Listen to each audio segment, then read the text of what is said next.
Everyone, welcome to DC academy. आज English का set 2 का सोल्यूशन करने वाले हैं। जी हाँ, सीबीएसई बोर्ड, आप देख सकते हैं इंग्लिश कोर। तो फटाफट शॉर्ट में इसका सोल्यूशन करेंगे। ये हमारा पैसेज नंबर 1 था जो मार्केटिंग एंड क्रिएटिविटी से रिलेटेड था। सो ये रहा हमारा क्वेश्चन नंबर 1। अगर हम इसका आंसर देखना चाहते हैं, कहता है according to paragraph how does the author describe the evolution of marketing. So इसका आंसर हम लिख सकते हैं। इनमें से अगर आपने एक भी कीवर्ड लिखा है तो आपका ऑप्शन बिल्कुल ठीक होगा। As shifting from relying purely on stick to relying on data driven insights और कटिंग एज ऑफ टेक्नोलॉजीज। अगर आपने इनमें से एक आधा पॉइंट पे लिखा है तो आपका आंसर बिल्कुल ठीक होगा। अगर हम बात करते हैं क्वेश्चन नंबर 2 की, जी हाँ, इसका जो ऑप्शन बी है बिल्कुल सही आंसर है। Art and science should work in tandem to the effective marketing. Let's talk about third one का हमारा क्या हो जाएगा।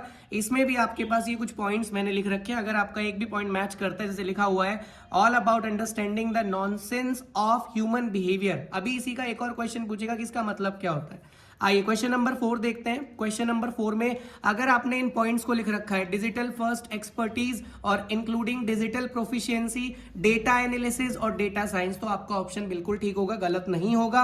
एंड हम बात करते हैं क्वेश्चन नंबर 5 की। जी हाँ, 5th में आपके पास कहा गया है कि dash cutting edge technologies and analytics have shifted the focus of marketing. So यहाँ पे भी कुछ पॉइंट्स हैं। अगर आपने लिखा है डिजिटल चैनल्स या सोशल मीडिया या मोबाइल डिवाइसेस, इसमें से एक भी अगर आपने पॉइंट लिखा है तो आपका ऑप्शन बिल्कुल ठीक होगा। आइए बात करते हैं क्वेश्चन नंबर 6 की। तो इसका जो ऑप्शन है वो सी बिल्कुल ठीक है, आइसोलेटेड।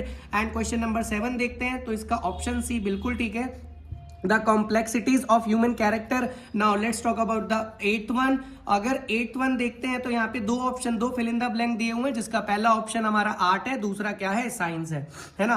और 9 देखते हैं। 9th में ये की पॉइंट्स है। अगर आप इन की पॉइंट्स को लिखते हैं तो बिल्कुल ठीक होगा। Let's talk about the 10th one. 10th one में बोला गया है कि हमें what fascinating fact of the human brain. तो ह्यूमन ब्रेन के दो फैसिनेटिंग फैक्ट्स होते हैं, एक लेफ्ट ब्रेन होता है और राइट ब्रेन होता है, और राइट ब्रेन में क्रिएटिविटी और रिस्पॉन्सिबिलिटी होती है। आइए पैसेज नंबर 2 के बारे में बात करते हैं। पैसेज नंबर 2 जो है, इसमें इकोनॉमी इंपॉर्टेंस, यहाँ पे फिल इन द ब्लैंक कह रहा है, पहले क्वेश्चन का आंसर क्या हो जाएगा, इकोनॉमी इंपॉर्टेंस। चलिए क्वेश्चन नंबर 2 देखते हैं। क्वेश्चन नंबर 2 का A option primary purpose. Question number 3 का एक्सप्लेन करना है, तो इसको अभी एक्सप्लेन करना है क्योंकि ये शॉर्ट है, इसमें ज्यादा टाइम नहीं है हमारे पास। क्वेश्चन नंबर 4, इसमें बोला गया कि कौन सा प्रेफरेंस है, कौन सा चैलेंज है। तो देखिए सेंटेंस नंबर 1 प्रेफरेंस है और सेंटेंस नंबर 2 जो है वो हमारा क्या है, चैलेंज है। नाउ क्वेश्चन नंबर 5 क्या कहता है, ये कह रहा है लिस्ट एनी 2 पॉइंट्स। तो 2 पॉइंट्स हमारे टूरिस्ट के क्या होता है, एक ट्रेवल प्रेफरेंस होता है, एक चैलेंजेस एनकाउंटर्ड होते हैं, ये हमारे 2 पॉइंट्स होते हैं अकॉर्डिंग टू पैसेज।